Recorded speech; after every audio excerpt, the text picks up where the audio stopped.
దేవదేవునికి మహిమ కలుగును గాక. ప్రభునందు ప్రియ దేవుని బిడ్డలారా, మీ ఆనంతలారి కాకినాడ మీ అందరూ కూడా హృదయపూర్వకమైనటువంటి నమస్సులు తెలియజేస్తూ ఉన్నాను.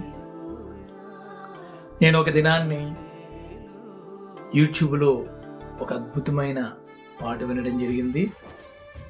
ఆ పాటని తెలుగు క్రిస్టియన్ సింగర్స్ గ్రూపులో, టీసీఎస్ గ్రూపులో పోస్ట్ చేయడం జరిగింది.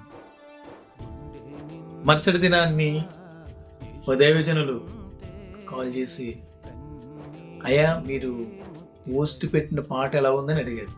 అయ్యారు చాలా చాలా అద్భుతంగా ఉందండి,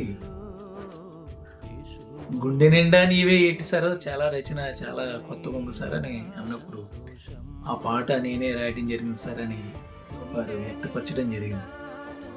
నేను చాలా సంతోషపడ్డాను. ఎందుకంటే వారు కాకినాడ పట్టణానికి వాక్య సందేశాన్ని అందించడానికి ఇచ్చేసినప్పుడు మా గృహంలోనే వారు విశ్రాంతి తీసుకోవడం జరిగింది.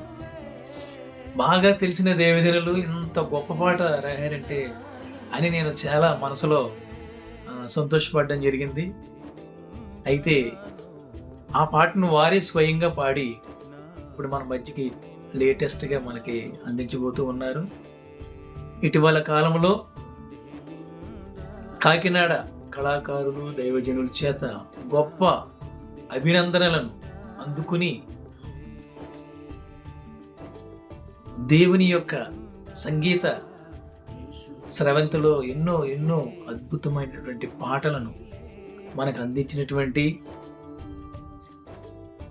గొప్ప సంగీత దర్శకులు డాక్టర్ క్రిస్టఫర్ గారు కూడా ఈ యొక్క పాటకి మధురమైన సంగీతాన్ని అందించడం జరిగింది.